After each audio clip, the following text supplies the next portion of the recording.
Señor, y luego terminamos con la de la Virgen. En el nombre del Padre, del Hijo y del Espíritu Santo. Amén. Jesús, luz verdadera que ilumina a todo hombre, luz que llega a este mundo. Nosotros sabemos que tú has venido de Dios el Padre para ser nuestro Maestro y que enseñas los caminos de la verdad.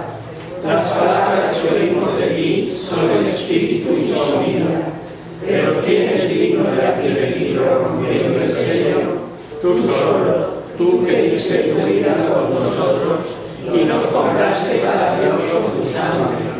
Danos a conocer los misterios del reino de Dios y las inagotables riquezas de tu corazón. Descúbrenos los tesoros de la sabiduría y de la ciencia de Dios que en ti se ocultan. Haz que tu palabra penetre en nuestras almas, guíe con luz nuestros pasos, ilumine nuestras almas hasta que aparezca el día y se disipen las tinieblas. Tú que vives y reinas por los siglos de los siglos. Amén. Muy bien. Pues bienvenido a este encuentro con la palabra. Yo suelo decir, qué suerte tenemos que venimos a disfrutar de la palabra de Dios este ratito. Empezamos propiamente el curso en este momento. Hemos hecho este tiempo de atrás una larga introducción a la Sagrada Escritura. A pesar de ser larga, es muy cortita, porque solo introducción a la Sagrada Escritura con detalles nos habría llevado más de un curso. Ahí hemos dado por encima todos esos conceptos que no se pueden obviar. Yo suelo decir, y no nos equivocamos, lo que hemos hecho hasta ahora es como poner los raíles para que ande el tren, o salir al paso de muchas objeciones que de no haber hecho introducción a la Sagrada Escritura nos despistaría, ¿vale? Bien, hoy comenzamos síntesis propiamente dicho. La primera lección es la Biblia, naturalmente, en una visión de conjunto. Luego veremos el Evangelio de San Mateo y San Marcos, seguido del Evangelio de San Lucas y San Juan. En un cuarto momento veremos el valor científico de los Evangelios, etc. Hasta llegar al tema 12, el último que viene en vuestro libro rojo, el mensaje de la Iglesia, Jesucristo, verdad y amor. Todo eso lo iremos viendo si Dios quiere, y el título del curso está muy bien puesto, porque es una síntesis. Joder, eso yo ya sé mucho más. Anda, que no te podía contar yo cosas de Mateo que no has dicho. Obviamente, aquí entre un alumnado ya tan veterano y tan selecto, os va a saber a poco, va a ser como un aperitivo. O sea, es hacer una síntesis y aunque sepamos más cosas, de muchas, sí, ya sé que luego se nos quedan pocas, ya lo sé también. Por eso el hecho de que esté estructurado así me parece genial. Y vamos a ir siguiendo paso a paso el libro, ¿no? La primera lección que encontráis es la de la Biblia. Y es que en toda la Biblia encontramos lo que llamamos historia de salvación, es decir, las intervenciones especiales de Dios en la historia del hombre, para introducirlo en su intimidad y hacerlo eternamente feliz junto a sí. Y muchas veces hemos definido la Biblia como una carta de amor que Dios nos dirige a cada persona, a cada hombre. ¿Por qué? Pues porque agarre la Biblia por donde la agarres, está rezumando misericordia, se está viendo el corazón de Dios. Se divide en dos grandes partes, ya no tengo que aclararos nada, porque lo sabéis. La primera, que llamamos Antiguo Testamento, consta de 46 libros, y las actuaciones de Dios que se han fundido con la historia de un pueblo, de Israel. Desde ahí vamos a arrancar. Y la segunda parte, el Nuevo Testamento, consta de 27 libros, también lo sabéis. Dios, hecho uno más de los hombres, reúne a su lado a cuantos quieren seguirle y desean participar en la salvación de los demás hombres. De ser la historia de una nación concreta con caracteres raciales determinados y específicos ha pasado a ser, ya con el Nuevo Testamento, la historia de un pueblo nuevo, es decir, informado de un nuevo espíritu, y cuantos hombres estamos unidos a este hombre, que es su hermano, que es su Dios. Y están íntimamente adheridos al mismo plan entre sí, con esto que decimos, Dios y los hermanos, lo de siempre, que además viven el mismo espíritu y tienen el mismo Padre de los cielos, e influidos e influenciados por el mismo Espíritu de Dios, el Espíritu Santo. Son verdades conocidas, pero que van a ir así saliendo entrelazadas y a modo de síntesis, a modo de resumen. Idioma, pues algunos lo sabéis también, ¿no?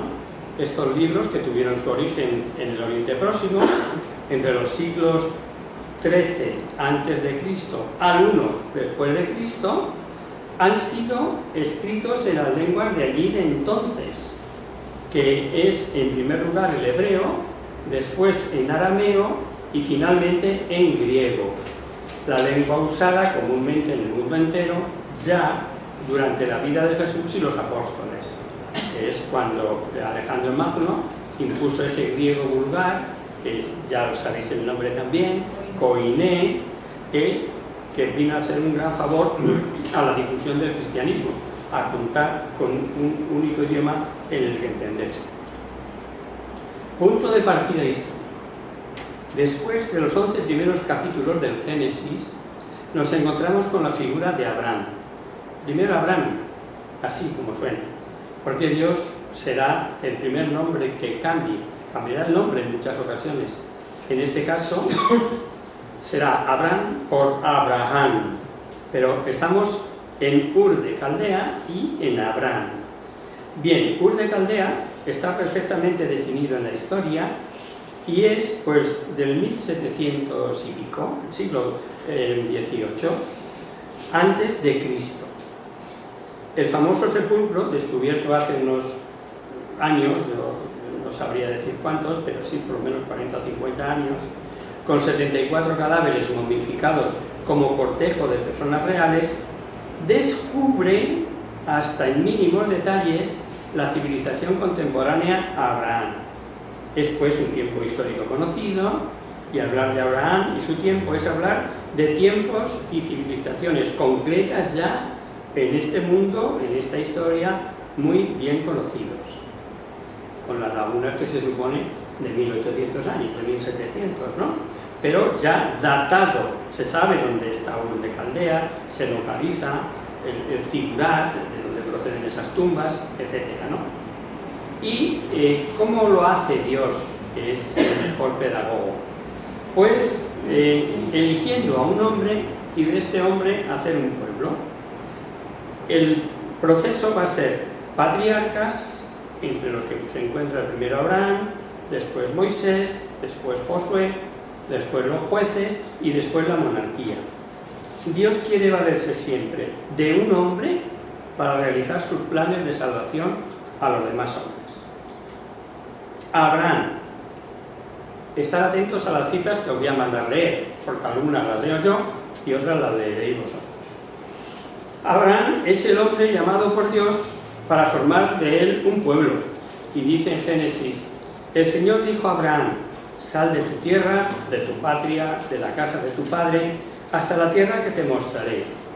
Haré de ti una gran nación, te bendeciré, haré famoso tu nombre y serás una bendición. Y añade más, bendeciré a los que te bendigan y serán benditas todas las naciones de la tierra. Abraham es el hombre de fe, de fe por antonomasia, el padre de la fe, o el padre en la fe, de las tres religiones monoteístas, que adoran a un solo Dios, me refiero. Y todos tienen sus razones, pero del único que tenemos datos y revelación es por el Antiguo Testamento, es por la Biblia, es por el Génesis. Escribiendo la carta a los hebreos, se llega a decir que es el hombre de fe. Para los que tomáis nota, no la vamos a leer, ¿eh?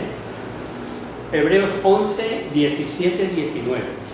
Digo, y no hace falta que toméis nota tampoco, porque si tenéis el libro, también ahí tenéis la cita. Pero bueno, os digo dónde está, en Hebreos.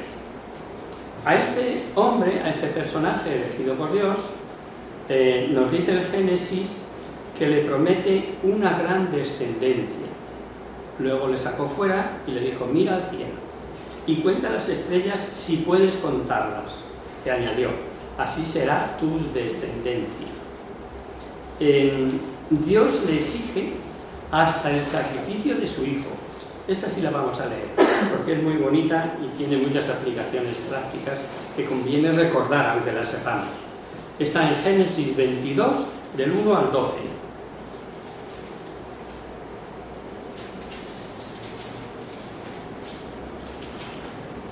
Después de todo esto, quiso probar Dios a Abraham, y llamándole dijo, Abraham, y éste contestó, heme aquí.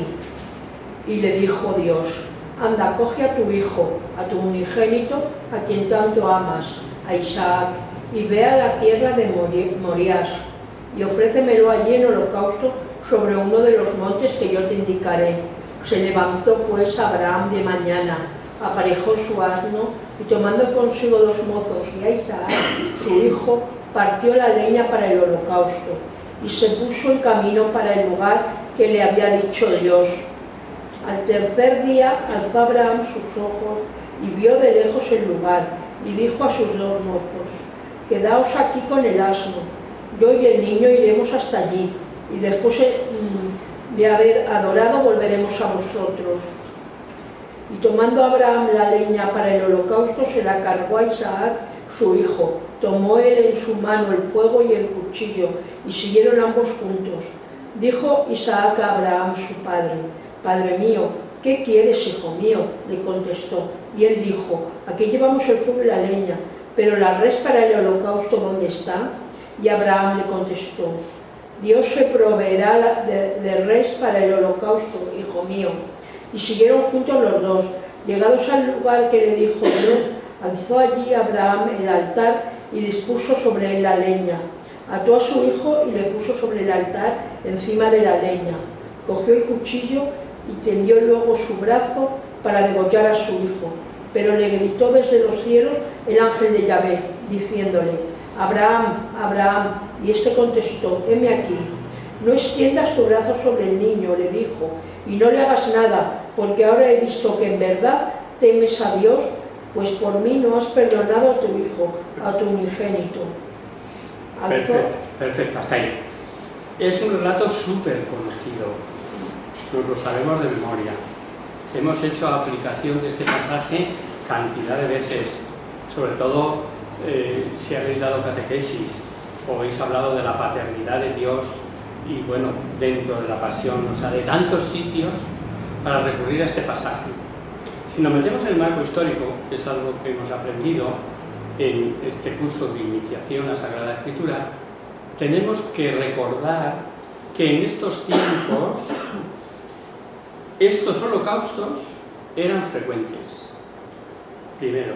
Segundo, que el más puro es aquel que más te duele o que más te cuesta. Tercero, el Señor solo quiere probar la fe de Abraham. Y lo dice como la carta a los hebreos, no me estoy inventando yo nada. Dice, poderoso es Dios para devolver a la vida si hace falta.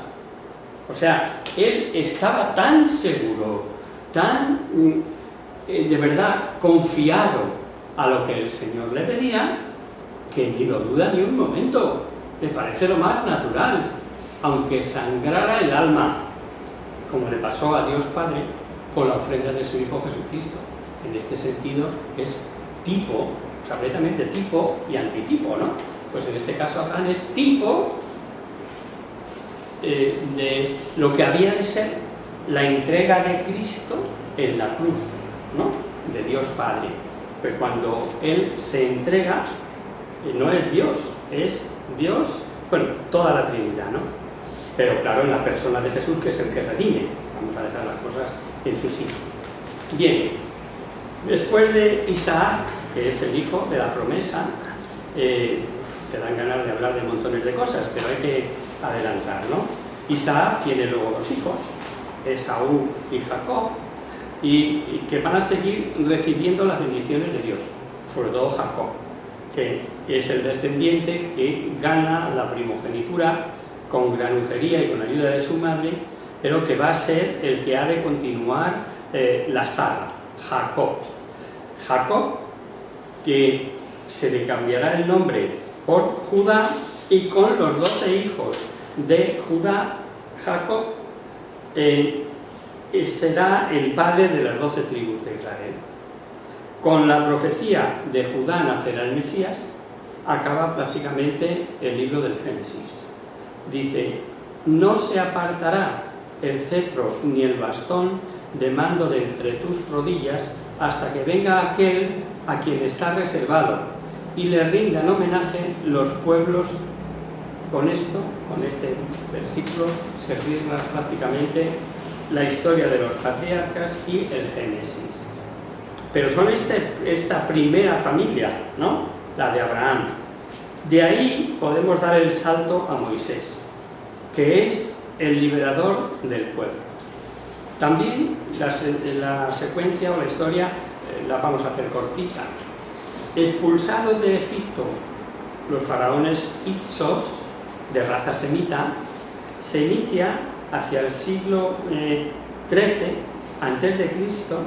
la época de opresión de los hebreos en el país de Egipto. Y Moisés, en ese siglo, es el hombre escogido por Dios para liberar a su pueblo del cautiverio. Lo narra el libro del Éxodo. Veremos, por ejemplo, que dice expresamente que Moisés es el amigo de Dios.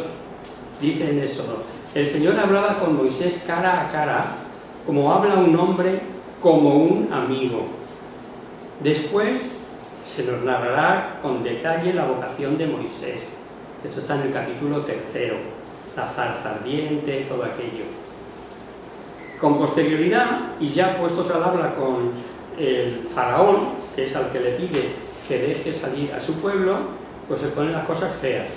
Uno tiene todo el poder y otro aparentemente no tiene poder ninguno. Eso lo creía el faraón, pero tenía el poder de Dios, claro. Y lo conoceréis también, interviene Dios para liberar a su pueblo. ¿Cómo? Con las plagas, las famosas plagas. Hay un documento que tengo yo por aquí en algún lado y que se lo voy a dar a Carmela también para que me lo haga foto. Bueno, luego que no se me olvide, que te tengo que dar un papelito, porque es una explicación de las plagas relacionadas con los dioses de Egipto, que aunque solo sea de tipo curioso, nos interesa. Interviene Dios y libera a su pueblo con las plagas. Salido de Egipto, este pueblo, están errantes por el desierto, pero ya en el desierto Dios se comunica a Moisés. Dice el libro: Moisés subió hacia Dios.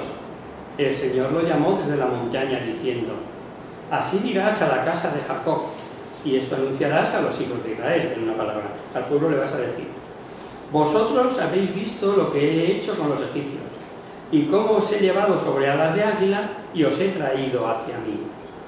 Ahora pues, si de veras me obedecéis y guardáis mi alianza, seréis mi propiedad personal entre todos los pueblos, porque mía es toda la tierra. Seréis para mí un reino de sacerdotes y una nación santa. Aquí en la montaña, y un poquito más adelante, en el Sinaí, va a haber dos cosas.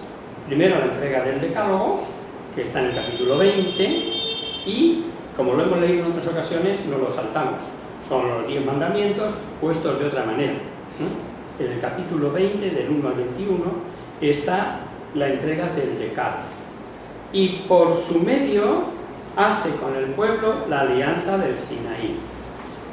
Por tanto, Moisés, figura excelsa ante el pueblo y prototipo del Mesías, como dice el libro del Deuteronomio, lo leo. Suscitaré un profeta de entre sus hermanos como tú. Pondré mis palabras en su boca y les dirá todo lo que yo le mande. Prototipo del Mesías. Toda la historia del mundo y del pueblo hebreo hasta este momento, la llegada a las puertas de Palestina, el Jordán, queda condensado en los 5 primeros libros de la Biblia, que se llaman, ya lo sabéis, Pentateuco, Penta de 5, los 5 primeros libros, que se llaman también, el nombre judío, el nombre hebreo, la Torá, o bien la ley. Estos 5 libros, Génesis, Éxodo, Levítico, Números y Deuteronomio, en gran parte se pondrán por escrito durante la monarquía, recogiendo tradiciones de este tiempo. No os sorprendáis. Cuando yo descubrí esto también me sorprendí. ¿Qué me quieres decir? ¿Que hasta el año 1000, hasta David, no se pone nada por escrito? Entonces, estamos perdidos. No, no estamos perdidos.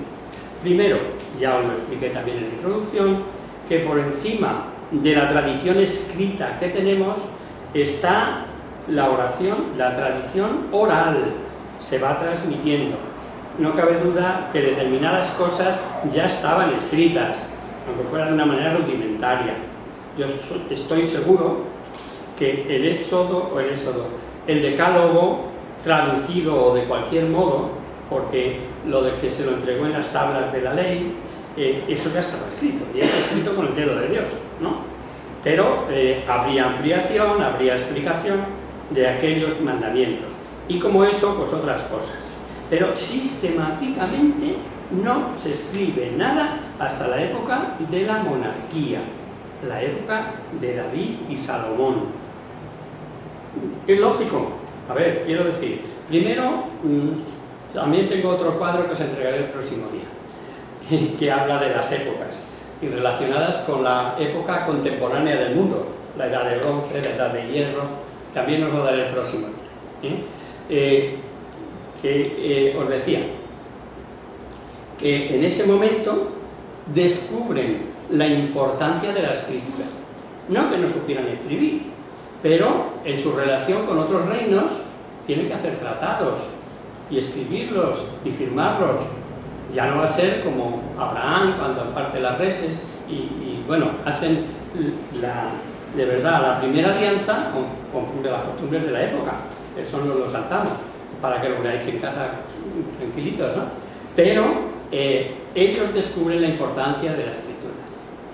Y a algunos se le ocurriría, que siempre los hay así más listillos, diría, oye, ¿y por qué no ponemos por escrito todas las tradiciones de nuestros padres? Igual, a mí me parece bien, ¿no? Y así lo decidieron, y así se empezó a sistematizar en la época de la monarquía la escritura o el mensaje escrito de la Biblia. Bien, hemos pasado el desierto y hemos llegado a las puertas de Canaán, la tierra prometida. Pero Moisés no va a entrar en la tierra prometida. ¿Y quién es el hombre señalado para esta labor? Josué. Es el hombre. Leer Josué 1 del 5 al 6.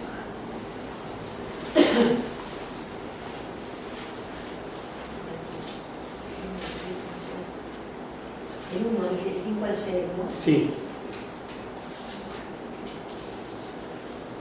Nadie podrá hacerte frente en todos los días de tu vida. Como estuve con Moisés, estaré contigo. No te dejaré ni te abandonaré. Sé fuerte y animoso, pues tú darás a este pueblo en posesión la tierra que juré a sus antepasados, que les había de dar. Perfecto. O sea, vemos aquí ya otra vez el estaré contigo. Esto me parece que ya ha salido en otras ocasiones, pero no me importa repetirlo.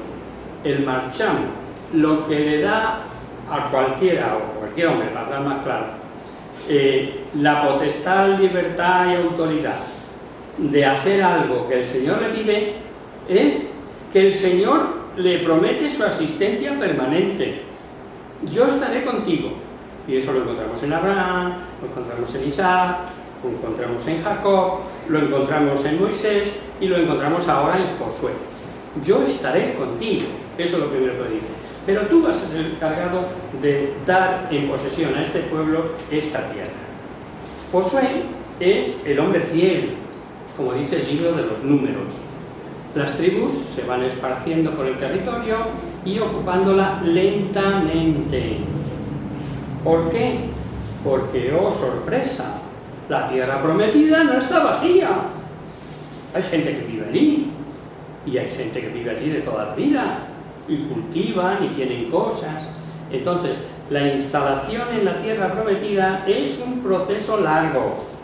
En unos momentos tienen que guerrear con aquellos pueblos, en otros momentos ocuparán tierra que no está ocupada, etc. Pero, y eso ya lo veremos en su momento, como cuando tienen, se supone, una tierra, la reparten teóricamente. O sea, cuando decimos que la tribu de Dan se instaló aquí, la tribu de Neftalí aquí, la tribu de Leví se quedó sin tierra porque se van a dedicar al culto al Señor, etc.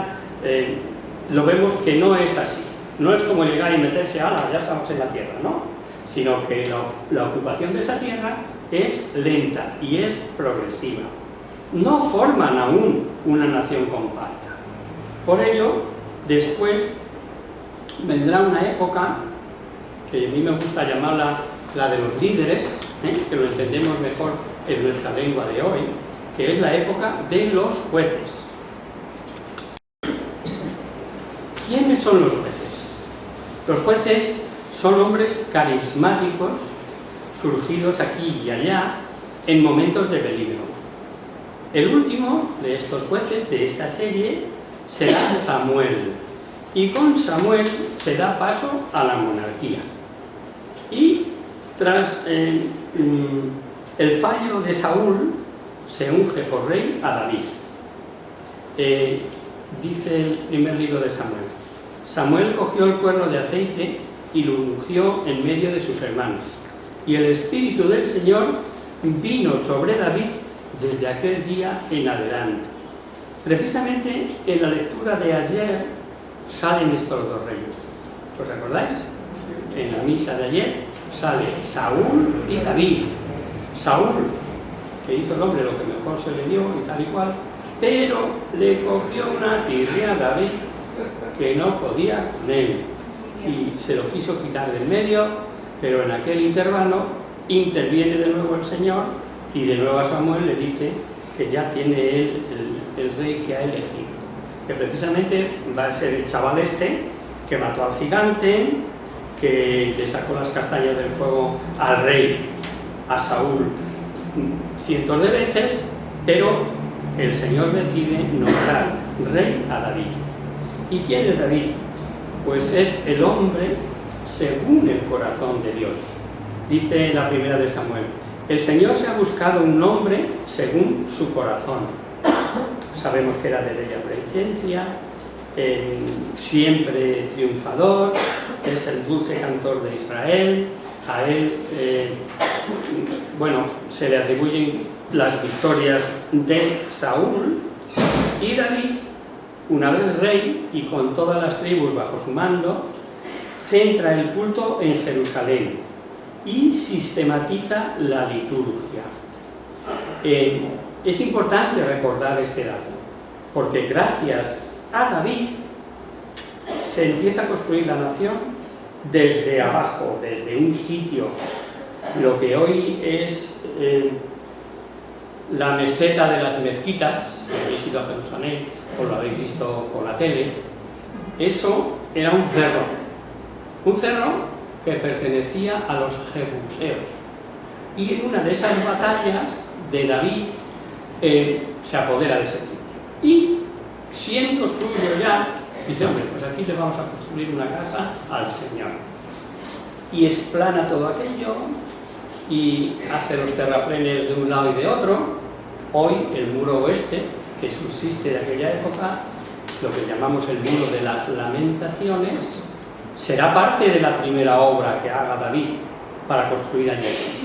Es verdad que el templo lo proyecta David y lo termina construyendo su hijo Salomón. Bueno, pues os decía, que David centra el culto en Jerusalén, sistematiza la liturgia, es tiempo de redacción de numerosos salmos, organiza la corte, como las naciones más cultas de entonces, especialmente fijándose en Egipto, nombra secretario, gran visir, y empieza la recogida de tradiciones, los que os decía antes, la redacción sistemática de la Biblia. Este es el momento de hacer referencia, Biblia en mano, a los libros de Josué, que es el que lo ha empezado, Jueces, Samuel y Reyes. Es la historia de Israel hasta la rendición de Jerusalén y el destierro. Estos libros se han compilado a una con el Pentateuco durante el periodo del siglo X al siglo VI a.C. Dato histórico. El momento histórico de los reyes David y Salomón es perfectamente conocido. Se han descubierto las ruinas de las caballerizas de Salomón en Megiddo y de las fundiciones del mismo rey en Asión-Gaber, en el Golfo de Elat, relacionadas con la construcción de naves destinadas a largas travesías.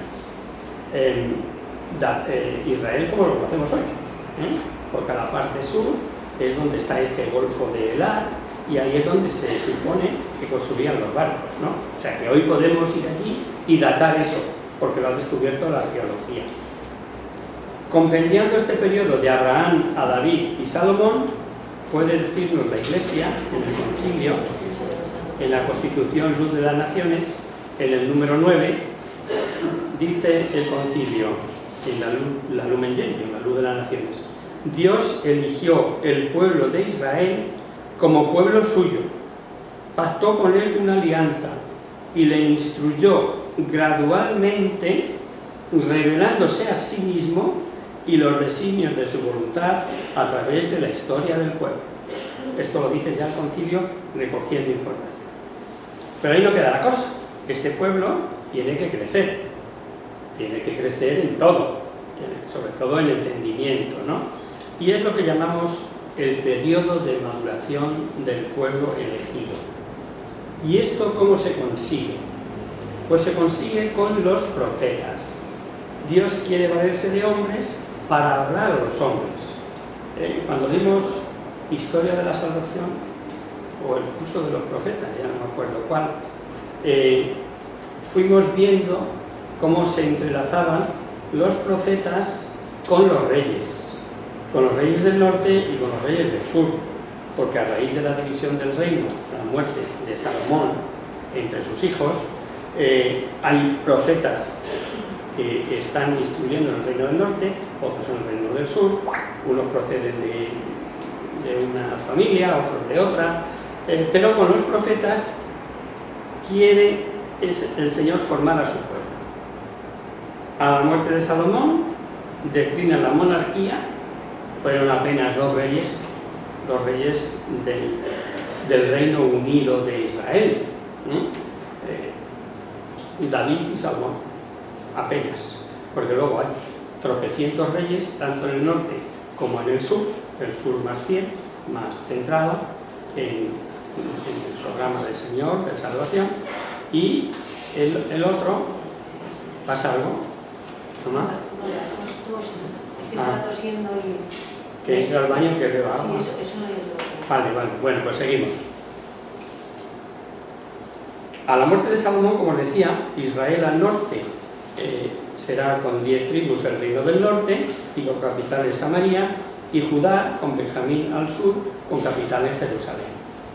Los profetas empiezan su actuación con el reino del norte, más rico, más materializado y más necesitado de espíritu.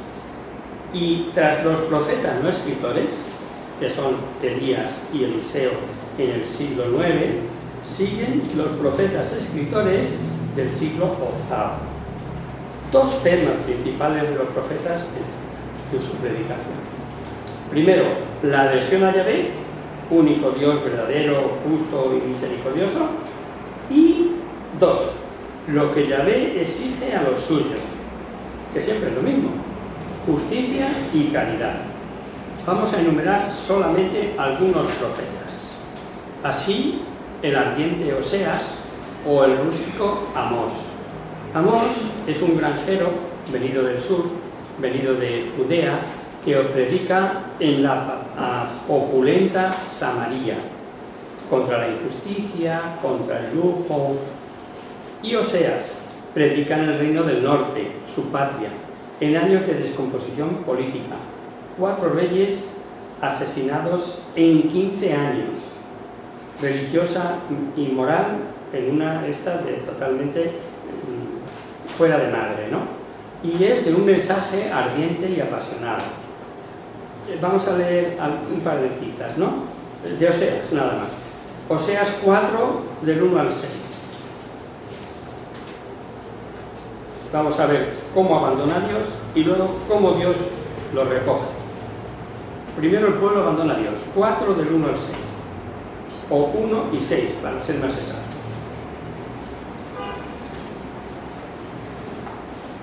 Y otro que busque Oseas 11.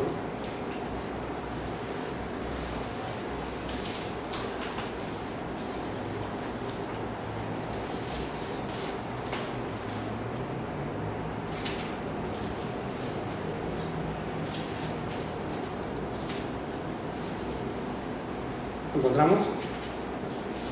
Oseas, que ha dicho el primero. 4. Y versículos 1 y 6.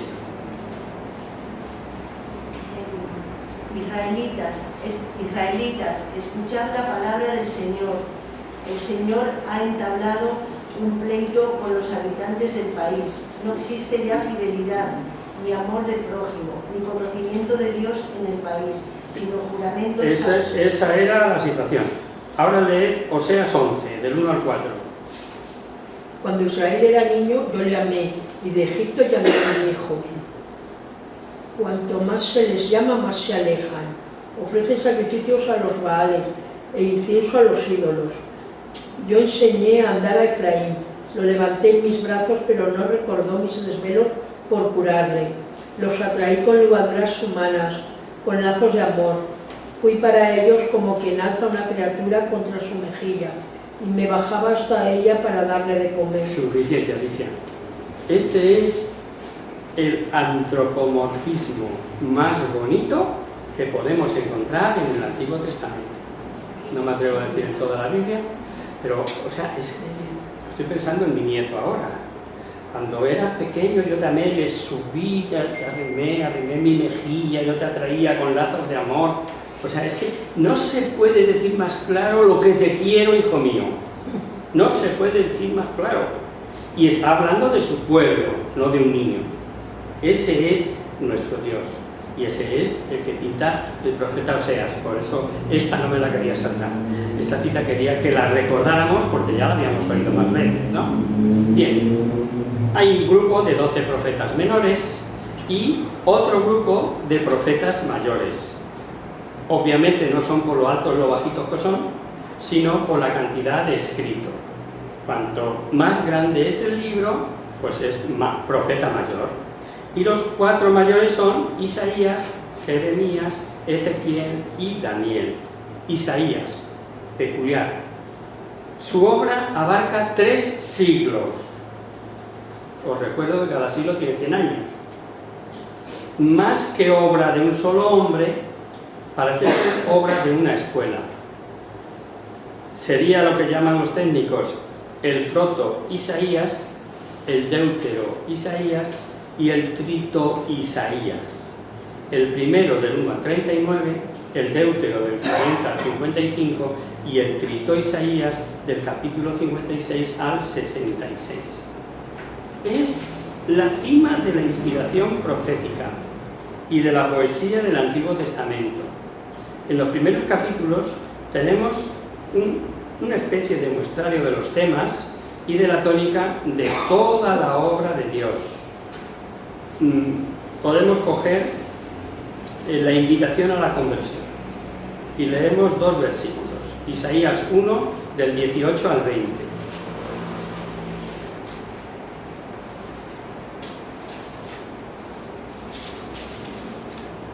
Visión que Isaías, hijo de Amós, tuvo acerca de Judá y de Jerusalén en los días de Ocías, Jotán, Acaz y Ezequías, reyes de Judá. Escuchad, cielos, presta tierra, oído, porque habla el Señor. He alimentado, he hecho crecer hijos, y ellos se han sublevado contra mí. Conoce el buey a su señor, y el asno el pesebre de su amo. Israel, en cambio, no conoce mi pueblo, no comprende.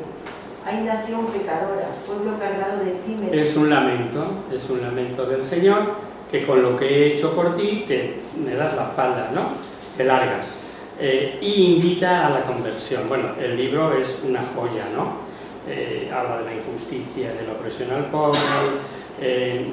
Dice también, y esto es importante, vamos a leerla también, Isaías 4, del 2 al 3. Aquel día el brote del Señor será ornamento y gloria, y el fruto de la tierra será orgullo y esplendor por los librados de Israel.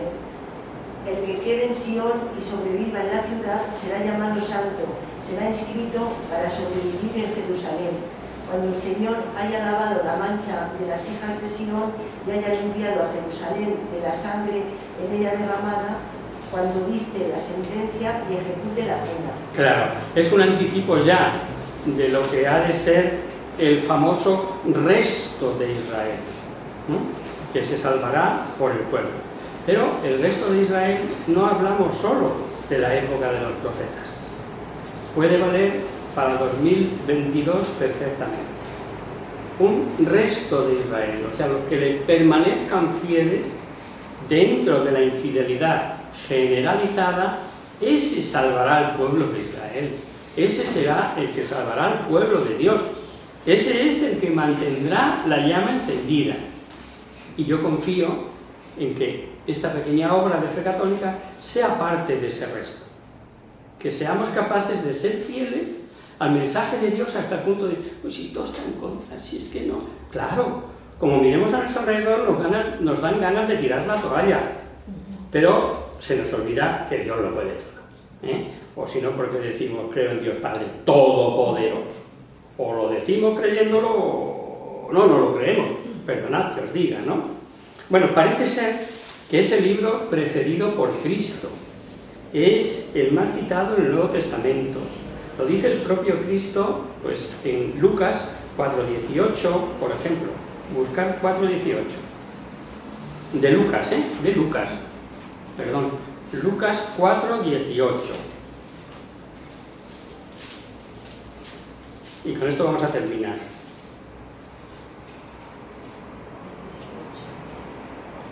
El Espíritu del Señor está sobre mí, porque me ha ungido. Me ha enviado a llevar la buena nueva a los pobres, a anunciar la libertad a los presos, a dar la vista a los ciegos, a liberar a los oprimidos y a proclamar un año de gracia del Señor. Perfecto. Esto es lo que él dice en la sinagoga de Cafarnaúm, en su pueblo, y está citando explícitamente a Isaías. No quiero... Empezamos con Jeremías el próximo día, pero es que son menos cuarto. Dime, Alicia. Vamos a ver, si el Señor dice que nadie ha visto a Dios, como Moisés le veía. No le vio tampoco. No le vio. Deberes para casa. Yo creo que no. Hay que leérselo. No le vio, no. Le vio parcialmente y de espalda. Parcialmente y de espalda. Pero no ese es el sentido. Es decir, nos tenemos que acostumbrar también a huir de la literalidad de los textos. ¿Qué entiendes tú por ver a Dios o por conocer a Dios? Hay muchas formas de verlo, ¿no? Le puedes ver en un espejo, le puedes ver en una peli, puedes no verle y pasa por ahí y le dice, yo he visto a Adolfo, al Dios, que vaya por ahí. ¿Entendemos? Quiero decir que no queramos ser más listos que el listo. O por lo menos yo... Luces pocas. Luces yo menos que nadie, ¿no? Pero estoy sí siendo capaz de quedarme por encima del texto puro literal y intentar entender lo que dice el escritor sagrado, que eso es lo que hemos visto también en Introducción a la Sagrada Escritura. No importa lo que dice, sino lo que quiso decir el geógrafo. Es verlo con el entendimiento. De todas todas formas también dice que Dios habla cara a cara con él. Y cuando en el tabernáculo, en el desierto, Moisés pasaba al tabernáculo, Dios se le manifestaba en el propiciatorio, que era hasta el punto de que tenía que salir con la cara cubierta por el rostro, por lo que le resplandecía. Luego sí veía la gloria de Dios en el tabernáculo y sí hablaba con Dios cara a cara. Claro. Y si eso no lo creemos, como está diciendo Luis, porque viene en el libro del Antiguo Testamento, porque dice que a Dios nadie le vio jamás el nuevo. ¿Cómo lo armonizas? Pues como no sea de esa forma que os estoy diciendo, es verdad. Muy bien, pues con esto nos vamos. En el nombre del Padre, del Hijo y del Espíritu Santo. Amén. Virgen, bella corona, delicia del cielo, en cuyo rostro se miran los santos y se contemplan los ángeles. Haz que nosotros, tus hijos, nos parezcamos a ti, y que nuestras almas reciban un rayo de esa belleza tuya, que no decae por los años, sino que brilla y eterna. María, sol del cielo, despierta la vida donde haya muerte, e ilumina los espíritus en que haya tinieblas. Reflejándote en el rostro de tus hijos, concédenos un destello de tu luz y tu fervor. María, poderosa como un ejército, concede a nuestras vidas la victoria.